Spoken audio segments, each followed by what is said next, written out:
Hello दोस्तों, स्वागत है कहानी कविता चैनल पर। मैं आपको एक अच्छी सी कहानी प्रेरणादायक धर्मराज जी की कहानी सुनाने जा रही हूँ। एक समय की बात है कि नैमिषारण्य में सहस्त्रों शौनक आदि ऋषिगण परम श्रद्धा के साथ पुराणों के मर्मज्ञ सूत जी महाराज को पूछने लगे, हे भगवान, हम आपके मुखारविंद से धर्मराज जी की कथा, उसका विधान तथा महामत्य सुनना चाहते हैं, सो अब कृपा करके हमें सुना दीजिए।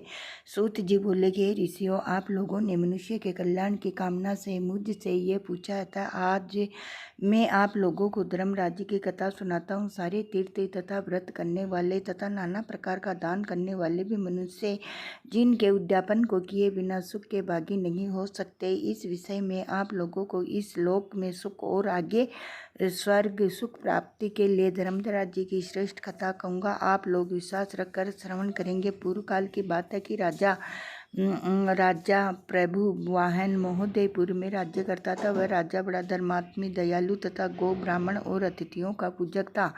उसके राज्य में हरिदास नाम वाला विद्वान श्रेष्ठ ब्राह्मण था। उसकी पत्नी भी बहुत सुशील और धर्मावती थी, जिसका नाम गुणवती था। हरिदास विष्णु सेवक बड़ा तपस्वी था। तदनुसार उसकी पत्नी भी भगवान की भक्ति और पतिव्रता थी। उसने प्राय सभी प्रसिद्ध देवताओं के व्रत किए, परंतु धर्मराज जी की यानी धर्मराज नाम के प्रभु की सेवा कभी कभी नहीं की।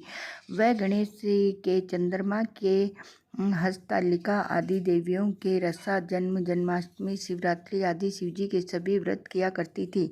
बड़ी श्रद्धा से सदा एकादशी का व्रत करती हुई तथा शक्ति दान भी करती रहती थी और अतिथि सेवा से विमुख कभी नहीं रही। इसी प्रकार धर्म नारायण वह वृद्धावस्था में मृत्यु को प्राप्त हुई तो धर्माचरण के प्रभाव से यमदूत उससे आदरपूर्वक धर्मराजपुर ले गए। दक्षिण दिशा में पृथ्वी से कुछ ऊपर अंतरिक्ष में धर्मराज का बड़ा भारी नगर है, जो कि पापी लोगों को भयदायक है। धर्मराज जी का पुर 1000 योजन का है। वह चौकोर है तथा उसके 4 द्वार है। वह नाना प्रकार के रत्नों से शोभायमान है। उसमें कई मनुष्य जो भोगने को गए हैं निवास कर रहे हैं। स्थान स्थान पर गीत सुनाई दे रहे हैं और बाजे बज रहे हैं। उस नगर के बसत कोट है। उसके बीच में सुंदर धर्मराज जी का मंदिर है। वह रत्नों का बना हुआ है और अग्नि, बिजली तथा बाल सूर्य के समान चमक रहा है। उसके दरवाजों की बेड़ियां स्फटिक मणि की है और हीरे की कणियों से आंगन चमक रहा है। उसके मध्य में अनुपम सुंदर सिंहासन पर धर्मराज भगवान विराजमान है। उनके पास चित्रगुप्त जी का भी स्थान है, जो मृत प्राणियों के पाप पुण्य का सारा लेखा भगवान धर्मराज को सुनाए करते हैं। धर्मराज के दूत उस गुणवती को वहां ले गए।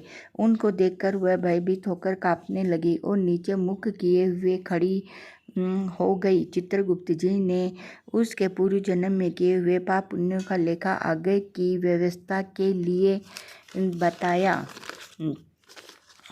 धर्मराज जी की उस गुणवती की हरिहर आदि सभी देवों में तथा अपने पति में भक्ति देखकर प्रसन्न तो हुए, पर कुछ उदासी भी उनके मुखमंडल पर झलकती हुई गुणवती को दिखाई दी। धर्मराज जी को उदास देखकर गुणवती ने निवेदन किया कि प्रभु, मेरी समझ में मैंने कोई दुष्कृत्य नहीं किया और फिर भी आप उदासी क्यों हो, इसका कारण बताइए।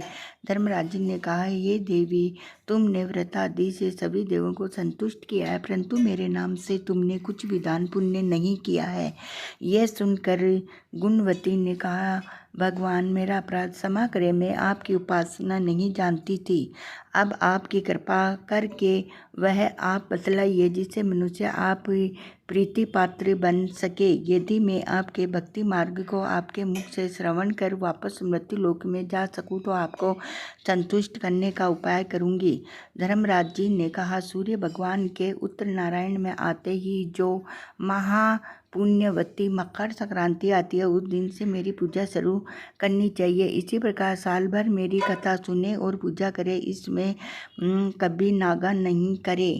आपातकाल आने पर भी मेरे धर्म के इन इस 10 अंगों का पालन करते रहिए।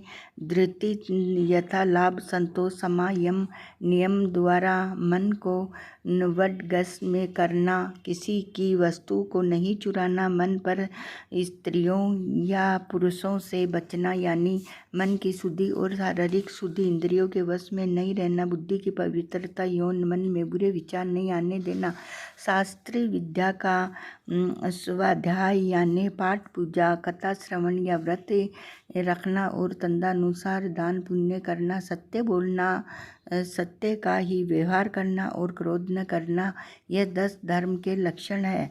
और मेरी इस कथा को नियम से सदा सुनता रहे या पढ़ता रहे और यथाशक्ति दान पुण्य तथा परोपकार करता रहे। जब साल भर बाद फिर संक्रांति आए तब उद्यापन कर दे। सोने की या असमर्थ हो तो चांदी की मूर्ति बनवाए। विद्वान ब्राह्मण के द्वारा पूजन हवन आदि करे। मूर्ति की प्राण प्रतिष्ठा कर पंचामृत से स्नान करा, षोडशोपचार से उसकी पूजा करे। मेरे पास में चित्रगुप्त जी की भी पूजा करे और सफ़ेद काले तिलों के लड्डू का नैवेद्य समर्पण करे और चित्रगुप्त जी के काले तिलों के लड्डू का भोग लगावे। हमारी पूर्व दृष्टि के लिए ब्राह्मणों को भी जिमावे और बांस की छाबड़ी में 5.25 सेर धान्य जवार जो मुक्ता तुल्य मानी है भर कर गुरु का ब्राह्मण को भेंट करे। स्वर्ग में चढ़ने के लिए सोने या चांदी की निशानी भी दान देवे। सुंदर बनी हुई सैया भी दान देवे जिस पर मुलायम गद्दा तकिया और रजाई हो। इसके सिवाय कंबल पाटुकाएँ, बांस की लकड़ी, लोटा डोर, 5 कपड़े तथा 5 वस्त्र भी दान करने चाहिए। गोदान की सामर्थ्य हो तो श्वेत या लाल गाय मेरे लिए और काली गाय चित्रगुप्त जी के लिए। गुणवती जी ने भगवान से अब यह प्रार्थना की कि हे प्रभु, यदि ऐसी बात है तो मुझे यमदूतों से छुड़ाकर फिर संसार में भेजिए जिससे मैं आपकी कथा का प्रचार कर सकूं। जो ही उसकी प्रार्थना पर भगवान धर्मराज जी ने स्वीकृति दी, उसी समय उसके शरीर में पुनः प्राणों का संचार हो गया और उसके पुत्र आदि कहने लगी कि बड़ी प्रसन्नता है कि हमारी माता जी मरकर भी जिंदा हो गई।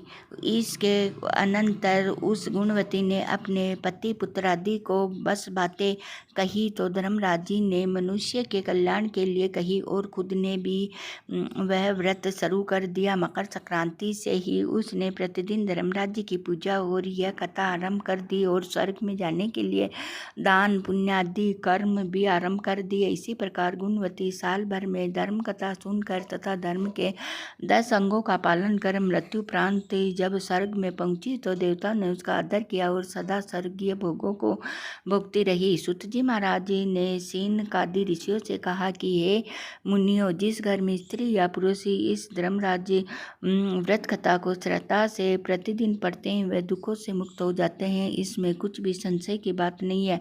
मृत्यु काल में यमदूत जो लेने आते हैं वे सभी उनको आदर पूर्वक ले जाते हैं और धर्मराज जी उसे सदा सुखी रखते हैं। यदि इन मनुष्य के कुछ पाप बाकी है तो शीघ्र ही पाप नाश का उपाय बतलाकर शीघ्र ही पाप मुक्त कराने में सहायक बन जाते हैं। गरुड़ पुराण आदि में लिखा है कि पापी लोगों को यमदूत महान कष्ट पहुंचाते हुए ले जाते हैं, परंतु धर्मराज जी की कथा करने वाले यमलोक मार्ग में भी कष्ट नहीं पाते और वे प्राणी शीघ्र ही स्वर्ग तथा अपवर्ग मोक्ष तक को प्राप्त हो जाते हैं।